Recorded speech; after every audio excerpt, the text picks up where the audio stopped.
Have you ever heard of somebody who abducts little boys? Room below's got some horrible smells. We don't want to go in there.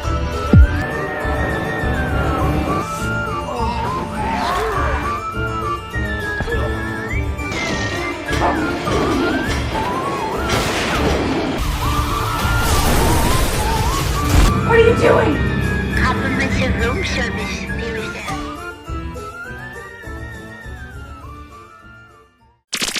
Hello and welcome to another Dollar Store Drive-In. I'm your host, Laura. I'm Joel. And we're the Newly Dads. If this is your first time tuning in, this is a half-hour chat show where Mr. Newly Dad and I watch a movie and we discuss that movie. If this is not your first time, welcome back. We also turn this into a podcast, so you should be able to listen to us on your podcasting platform of choice, but usually I upload it to Spotify, and I think that they send it out to wherever. Not entirely sure. But this is a visual show, so if you are listening, we highly recommend that you find us, and you can find all of the places that we are showing on our website. So if you go to thenewlydads.com, you can find all the information about our show. We also do different things on YouTube as well. So Mr. Newly Dad does unboxing videos. Occasionally we'll do Follow Us Around. We do coffee reviews occasionally. We also do blog posts. So Mr. Newly Dad uploads a blog post every single Sunday. I try to. Yeah. And that is usually a movie review. Occasionally, I will also review small businesses.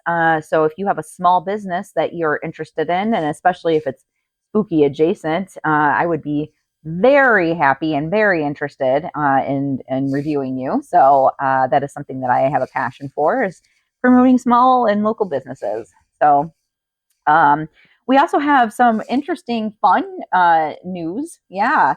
So someone reached out to us and said that they are a new fan of the show, and they've been watching some of our back episodes, I believe, and they decided to make us some fan art. So this is our first time we've ever received fan art. Thank you very much to Christopher.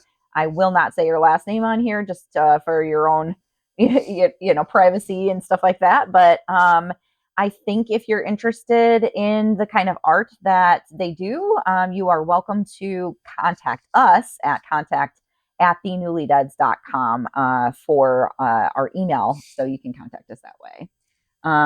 But yeah, thank you so much to Christopher. This is an amazing piece of art. We already framed it, and it's going to go up on our wall.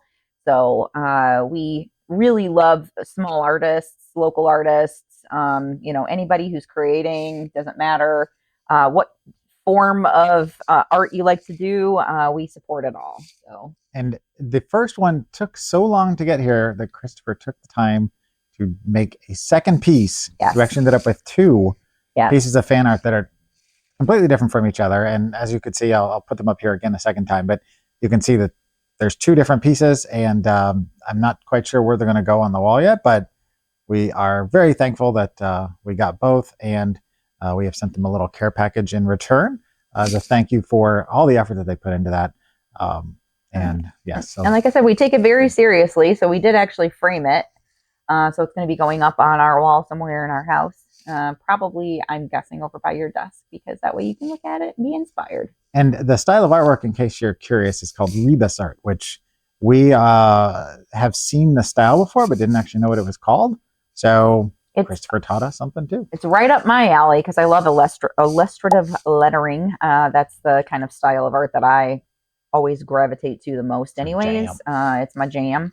So when I got that, I was just, super excited, and kind of said cool. And Christopher's done art for other shows that he's a fan of.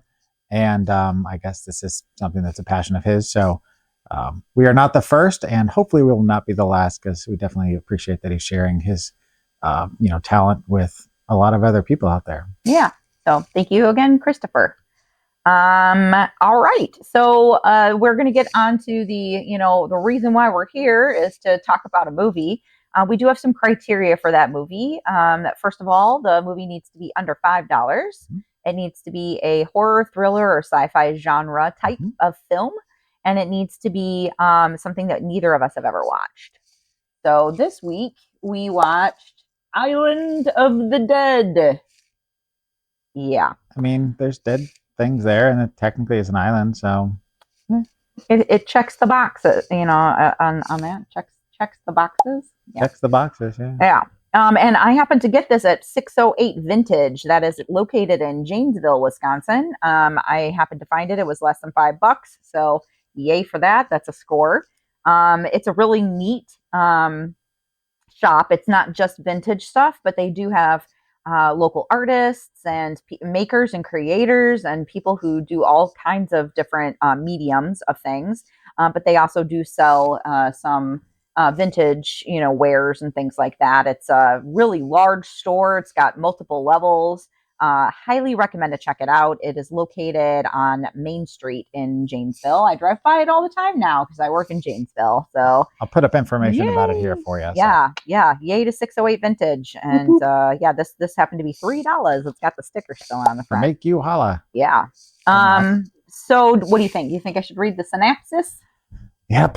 Let's get into it. All right. So Island of the Dead is the name of the movie. The synopsis is millionaire developer Rupert King, played by Malcolm McDowell, has his sights set on developing Hart Island in New York City's harbor. For over a century, New York City has buried their unknown dead there in mass graves. However, King disrespects the dead and is sure their final resting place will be perfect for his exclusive development. But when King is stranded on the deserted island for the night, he soon becomes hunted by the ravenous predators that lie buried beneath the earth. I'm going to call an audible on that because they make it sound like it's a zombie movie almost, or like a ghosty movie. Tis neither. No. And Malcolm McDowell's character is one of several people that are stuck on the island. He's not the only one. Yeah. Granted, he is kind of the linchpin for the whole story, but is he though? I don't know. We'll get into that when we get into this. It does say it's a Halloween movie on the front. I would not say Nope. that it is a Halloween movie, and they actually spelled Halloween. Halloween. Oh, I love Halloween. It's right after Halloween, but before Christmas. I like Halloween. Halloween. That's what we're gonna use that. I am. I want to remember that. Halloween. I'm Halloween all the time. From the ghosties in the hall. All right. When am I gonna finish that? No. So should we show them the trailer? Might as well. I think it should just be a ferry because they had took a ferry to get to the island. That's pretty easy, right? Okay. Yeah. And maybe do a little tugboat. They did a lot of horn honking. Okay. You know how much I like the horn honking. She does like the honking I horns. do. So we're going to let you watch the trailer and then we will come back and discuss the movie. So that way you have an idea of what we're going to talk about. And this is not spoiler free, I'm going to guess. So 2000, so nope. buckle up and we'll be right back.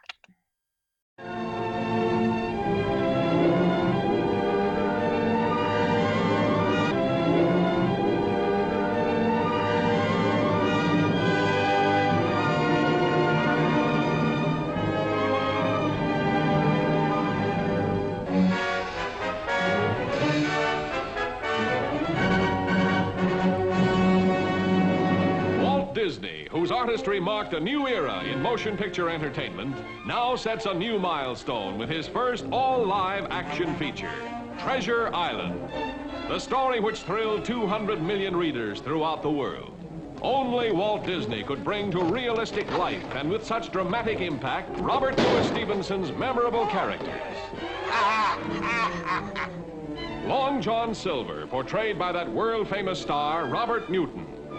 We can take this ship right now. Then I say cut their throats.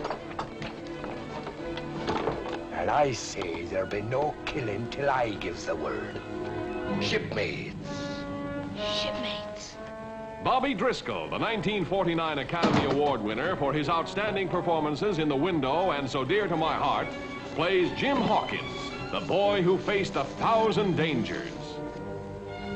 One more step, Mr. Hands, and I'll blow your brains out.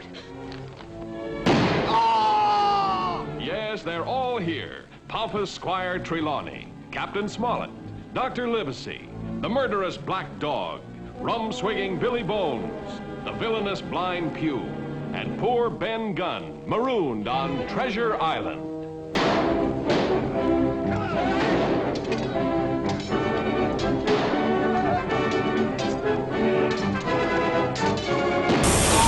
Island of the Dead.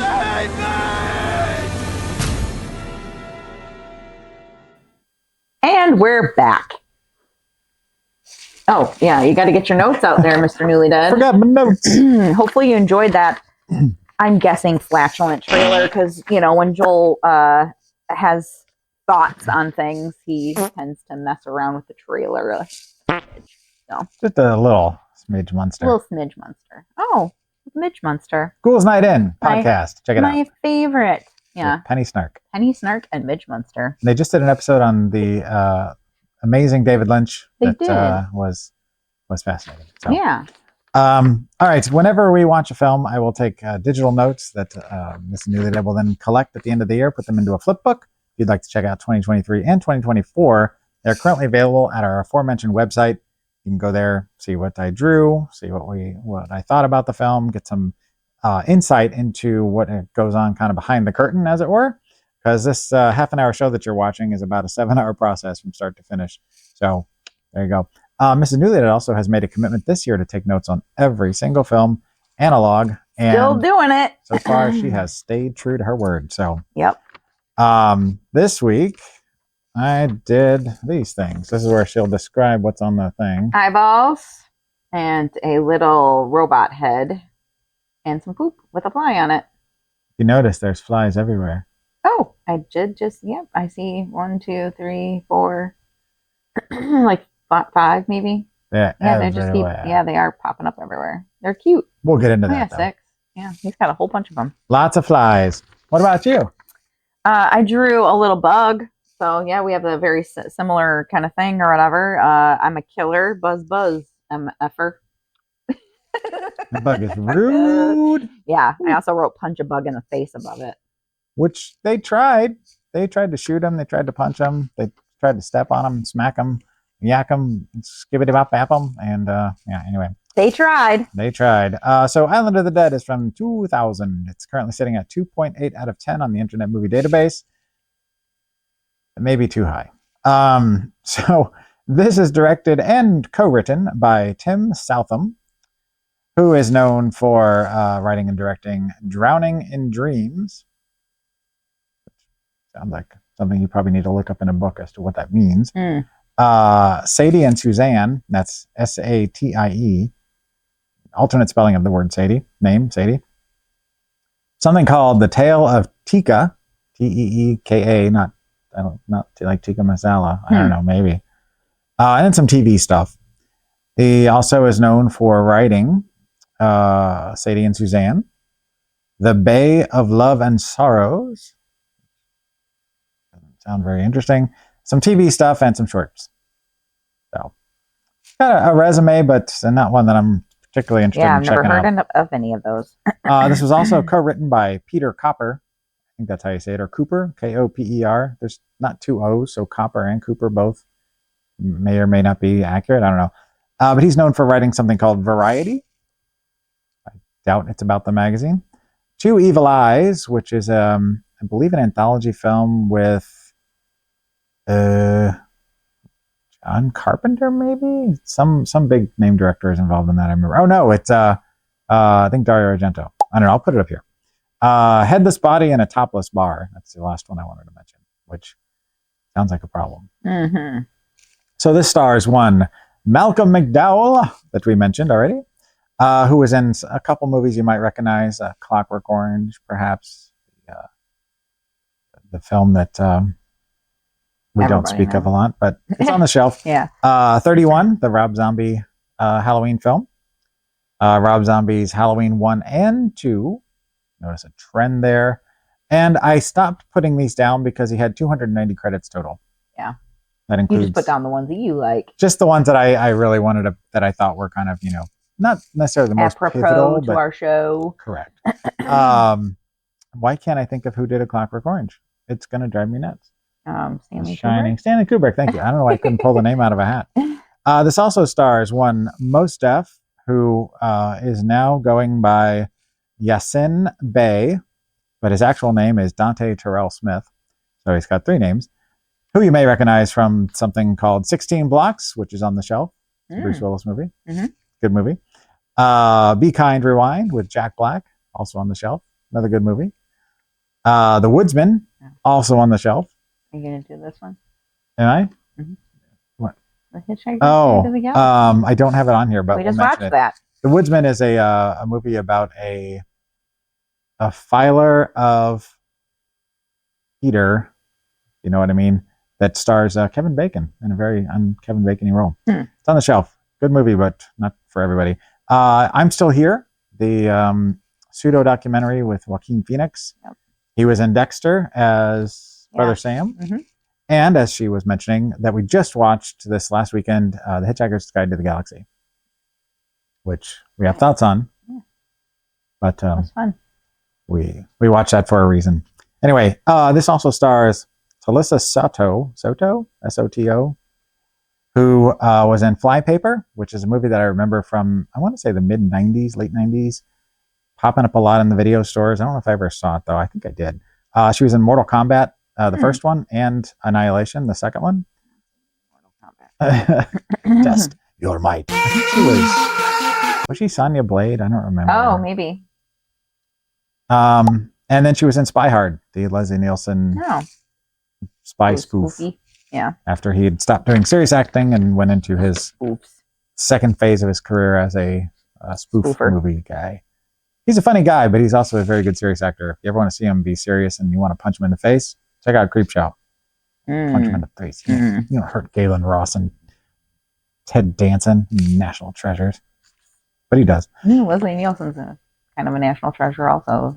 He was. Rest in peace. Mm-hmm. So at this point, my wife turns to me and says, What did you think? and now we take the gloves off and we punch the crap out of this movie. Yeah. Whew. Yeah. So it starts out leading you to believe that this may be based on a true story. Now, I have not researched this yet, but I will do a little digging before the edit is done, and I'll put it up here if I find out that it was. I'm sure there was probably an island because they were talking about yellow fever. Yep. So I'm positive that they probably had an island that they sent people to that were sick. Like a leper colony. They had sort of thing. they had a lot of outbuildings and that looked pretty old and dilapidated, that kind of thing. So I could see that being loosely based on the fact that they probably sent people to an island. Kind of like the Texas Chainsaw Massacre is based on a true story. It's Right. very loose. Yeah. And they said in the movie when they get to the island, they're like, this used to be a yellow fever colony, and then they turned it into a colony for like people with like an insane asylum sort of thing, and then it became dilapidated and run down, and now he wants to turn it into a like frou shishi upscale living place. Yeah. I have to say that whoever did the music for this, which I'll put that up here for you so you guys can find out, apparently has seen Candyman and is a fan of Philip Glass, because the theme song and a lot of the music that was in the background was very reminiscent of the Philip Glass score. But not in a good way. I mean, it wasn't bad, but it... There's a lot of weird rap songs that were in it that yeah. That was different. That was kind of the incidental score, I guess, that kind of came with it. That's not the right word choice for that. The incidental would be the instrumental part. But anyway, yeah, there was some hip hop in it that was not great. And little kids singing about, the worms crawl in, the worms crawl out song. Yeah, we'll get to that subplot here in a minute. But the first thing you notice in this film is that there's like 3 different segments of people. There's a cop story. There's a story of the guys that are bringing all these John Does there to bury. And then there's a story about Malcolm McDowell wanting to build this place up and the news people that come and all that. But there's a character in there that we were calling Stupid McDumb Tattoo Face. Not that we think tattoos are dumb. Not that we think that having tattoos on your face is a bad thing. If that's We've what you got want. lots of tattoos. Correct. But the whoever did the art department or the makeup effects, whatever, on the tattoos. just slapped them wherever they felt. Like he had a sun right here, and then like a weird, what was it up here? Like a flower. I don't even know. It's just like they like something. found a sticker book and they were like, let's just slap these, fake tattoos on this guy's face wherever we feel like. It's like he went to the fair on the weekend and they're like, hey, there's a face painting and tattoo place. Let's go do that for you. Yeah. And they're like, where do you want them? And he's like, I don't know. Wherever. I'm drunk. Put them wherever you want. Yeah. And then they had a bunch of piercings in his face, which again, nothing wrong with that. We have a lot of friends that have tattoos and piercings everywhere. But they just were really haphazard and nonsensical. Like, yeah. Why did you make this character look so just? Yeah. And like they kept making comments about it too, and like like in a bad way too, which also kind of made me annoyed because like we do have friends who have tattoos and piercings, and we support all of that kind of stuff. So. We have friends that are tattoo artists. We're covered in tattoos ourselves, so we're a supporter of that art form. But do it right, man. Yeah, have a real tattoo artist or something like that. Like do this, and if they did, that tattoo artist should not be. Maybe they were an apprentice in fake tattoos, like temporary tattoos. Not sure, but it definitely took away from like all of the plots. It's like hard to like focus when there's this strange thing going on. I mean, to their credit, the tattoos didn't move around or anything, so I guess the continuity person was okay. Or they just shot it really, really. Then there was a lot of weird POV, which ever since like Fritz Lang's M. And kind of the POV or not, Peeping Tom, with like the POV shots of the killer, like the Halloween ran with.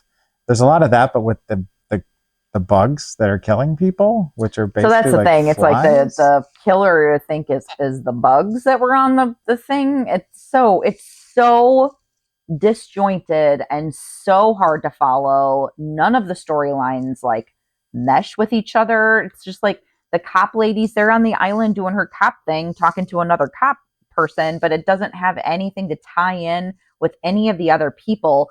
They start the whole movie with like you're thinking it's a murder kind of thing because she's like looking for a killer. It's like a hopscotch, double dutch something killer, and they keep showing these kids doing this hopscotch thing over and over again in slow motion. So you're like, okay, maybe they're going to go to this island and she's going to find the killer. Nope. Maybe Malcolm McDowell is the guy that's the killer. Nope. Like, okay, why are you there? Like, it didn't make any sense at all. Yeah. And the storyline with the kid, like the two guys that were like dumping the bodies, like, and everybody was fine with the fact that they were burying these bodies. It said like unknown male on the side of the thing, and like, babies, like what? I don't understand the point of any of that. It had nothing to do to drive the plot forward. There's just a reason to get them there and to show that the island was still being utilized as basically a mass grave for John Does. Yeah. But how many John Does do they have in New York City? I mean, there was like 25 bodies there, and at least and like I said, babies. A lot of them were kids, like little boxes. I don't know. I was very, very annoyed about that. I usually write a likes and didn't like, list or whatever. The only two things that I liked was the fact that Malcolm McDowell was in it and Yassine Bey, are the two, the Mos Def, Gotta love Mos Def. Those are the only things that I liked about the movie. I felt I did have an epiphany. What was your epiphany? My epiphany is that every single bad movie we've watched has slow motion, like long drawn out slow motion flashbacks or slow motion things in it, right? So it's either flash forwards, flashbacks, or even current things that are happening, but they're long drawn out, right? Right? It's an interesting I was like, I'm like writing it down again. I'm like, these dang freaking slow motion shots. And I was like, oh, every single movie that I was like, I'm going to kick the TV because it's so unnerving, so annoying, has nothing to do with anything. Why are you showing these kids doing hopscotch in slow motion, like for long periods of time? Yeah, it's like they're really padding their runtime. Yeah. Which the way this was edited and shot, it felt very much like a 90s film. Like it felt like Candyman kind of in the way that they were trying to visualize it, but it was definitely not Candyman. There was a lot of weird music in the background that sounded like they were dropping silverware. Some weird music, dingle, dingle, dingle, Yeah, it sounded like weird, like silverware being dropped. dingle, dingle, dingle. And then there was a part where it sounded like the Blue Man Group was hanging out, putting on a show on the island that she pointed out. It sounded like that, that PVC pipe. That it was like, okay, Blue Man Group's apparently here. And then there's these constant shots of either the dead bodies of the people that are dying, or just random things where there's just maggots everywhere. And then the maggots turn into this horde of flies that just kind of appear out of nowhere. Like maggots on a computer. And like the people that die on the island, they get like all of their like life sucked out of them and immediately are filled with maggots. Like instantaneously, just like, boop, they're dead, rotted, and now maggots everywhere. So it's like, I understand if they're trying to tie in that yellow fever aspect, like the people who died there in the past all died because of yellow fever, because like yellow fever is like a insect thing, right? Like, don't you get bit by like a mosquito or something like that and you get yellow fever? Maybe. I mean, I'm thinking of like the tsetse flies, but I don't know. Something. So it's like, I'm We'll go with that. thinking maybe that was their thought process behind it, was that it was like something to do with like the fact that this island was infested with these bugs because all these people who had yellow fever went there to die.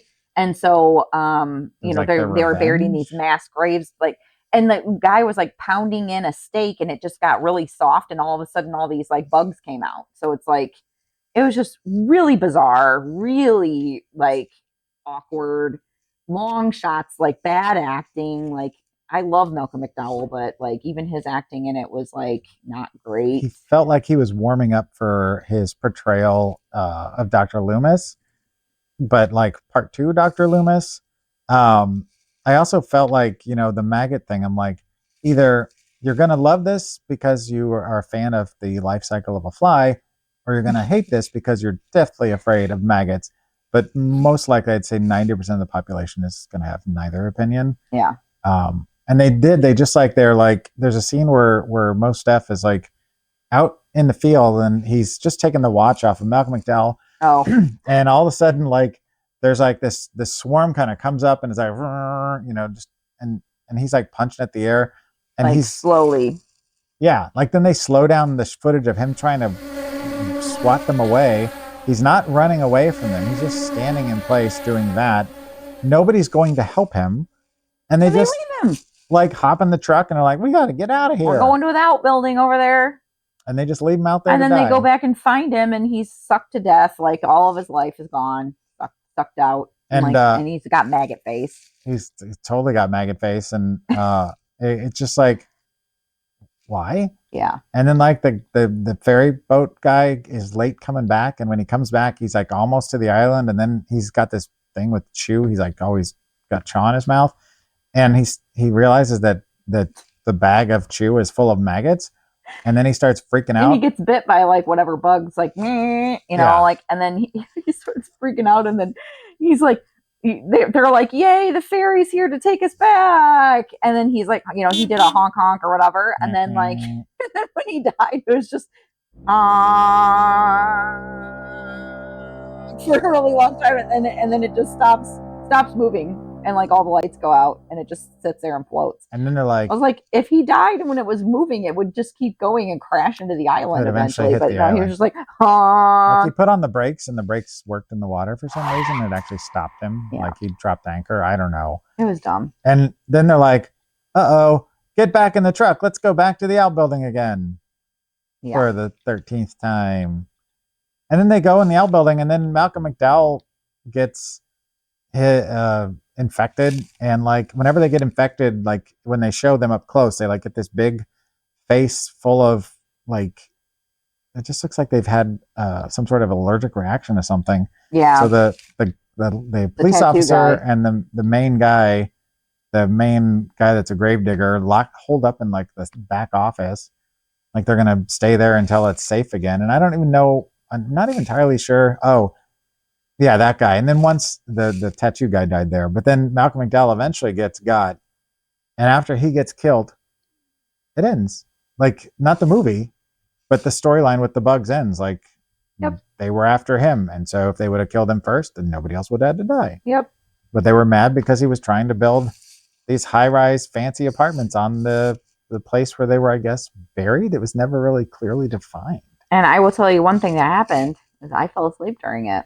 She And did. It's been a hot minute since I've fallen asleep during one of these movies. And I don't blame her. It was boring. There was Made no sense. we had high hopes, you know. Looking at it, we're like, oh, this is finally we're gonna get something. It's a different setting, you know. It sounds like it might be kind of a zombie thing. We like zombies. Good actors. We're like, okay, cool. Lots of things we like going into this, and So, do you have any final thoughts on the movie? and this is ended up being my letterbox review as well. It As ended up being well. my letterbox review as well. I said this had potential to be a fart and ended up a turd. I said, dumb, don't watch, stay away. I'd say both of those are entirely accurate. Now, before we get to The rating. I have to mention one other thing. So the police officer, the detective, and the gravedigger that is kind of the hot gravedigger, they get off the island after Malcolm dies. They get back to the city. They meet up outside of his apartment building, and they're walking, and they see the kids playing double dutch, the same ones that have been playing it apparently for the last 38 hours. And the kid keeps making this like face, like, Yeah, like side eye. and the very last line of the film, and I had to write this down, was, "You see, names matter to me." It was the last line of the film. What does that have to do with anything? She doesn't find anything about the killer. She doesn't get the killer. They don't even close that loop on the plot. Like there's no sequel that's even alluded to. So that whole storyline is just complete pointless. I feel like 5 different people wrote this movie and none of them talked to each other, and they just like threw it together and filmed it. Sadly, we know that 2 people wrote it, and apparently one was sleeping in the other room when the other one was writing, and then they just picked up and kept writing and didn't check to see what the other person The little was doing. kids kept saying the worms crawl in, the worms crawl out. The worms play polka on your snout, and I was like, I thought it was pinnacle. It's Pinnacle. Yeah. What worms are playing polka? Like, roll out the barrel. Yeah. We'll have a barrel of flies. You know, like, okay. Yeah. Right. All right, so I'm gonna rating out of 5. Let's just do tsetse flies. Ah, Yeah. What would bringing you give back it? around. So just on Malcolm McDowell and Mos Def alone, I gave it 0.25 out of 5, which I feel is really, really, really generous because I really wanted to go into the negatives, but that's where I landed. I gave it negative 250,000. Jeebus. That may be one of the worst movies I've ever seen, at least by your You're standards. like, I gave it a 2.5. I'm like, no. Like, well, no, not 2.5, 0.25. Sorry. Oh, yeah. Let me correct that if I said I was that going to wrong. say, No, like, dang, 0.25, man. like a quarter of 1 point, only because of Malcolm McDowell. Yeah, no. and Mos Def. Negative That was it. 250,000. Staying with it. $250,000. I'm gonna figure out how to write that out Yeah, on the thing. So, bye to this. Bye-bye.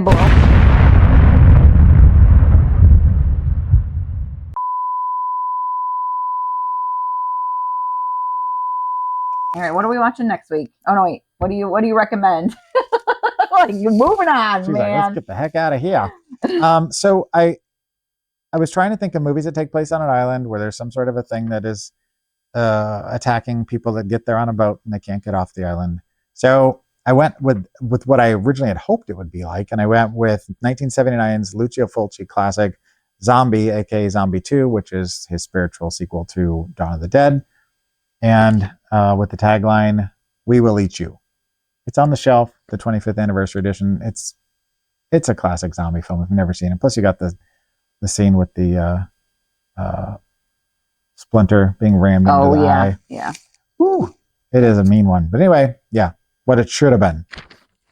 All right. So now, what are we watching? Now, what are we watching? So we're watching I thought it said Saw. the second one on the back there. And I'm Oh. kind of excited about this one. I shouldn't say that, but This it's from one? 2005. Nope, This one. that one. Yep. This is a salvage. Her death keeps crawling back. 2 bonus movies. Okay, so we're watching Mortuary. Yeah, we watched Yeah. Salvage already, which Okay. was not good, Right. but Mortuary I have some. Some high hopes. hopes. Oh. Did you read it? I didn't read it, but I know who's in it. So you don't know what the family name is? No, all I know is that who's in it. I'll tell you in a second. Oh, Toby Hooper. It's directed by Toby Hooper. Yeah. Spoiler alert, that was for next week. But Oh, that's all sorry. right. Yeah, it's all right. So that's one thing that's a positive. Yeah, and I'll tell you in a second why I was like, oh. So, Mortuary. When the Doyle family moves to a small town in California to start a new life, it entails running the long-abandoned Fowler Funeral Home and Cemetery. The locals fear the place, and there are whispers around town the grounds are haunted. All too soon, the Doyles discover the gossip, and worse, is true. Something sinister lurks beneath the Fowler estate, something that raises the dead and feeds upon death itself. So now let me just say that Tobe Hooper's second half of his resume is not as good as his first. Yeah, I figured. But I've got my notes already laid out, so I already know who all's in it. I got lots of things to talk about once we watch it. The reason I was like, oh, Doyle, that's my mom's maiden name. So yay. Wait, did you see who the people are in that are in it? Not the director. They're on the front, on the back. It should give the cast list. I didn't think you wanted me to tell you. Oh no, I just wanted to say the Dan Bird and Denise Crosby. Oh, Denise Crosby was the main one, and then I thought there was somebody else. And directed by Tobe Hooper. Oh, well, Dan Bird. She knows who Dan Bird is, but she doesn't know now who that is. But she will. You will. All right. Well, that is another lovely episode of Dallas Snow Drive-In.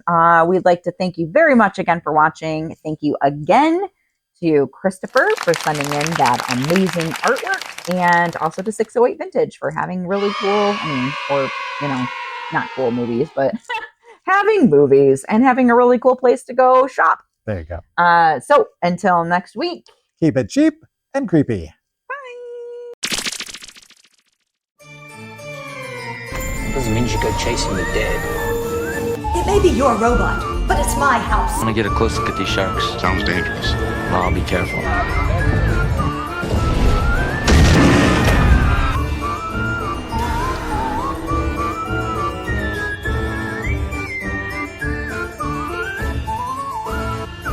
And his smile is totes adorbs. Totes my goats. It's cray adorbs. Totes my goats.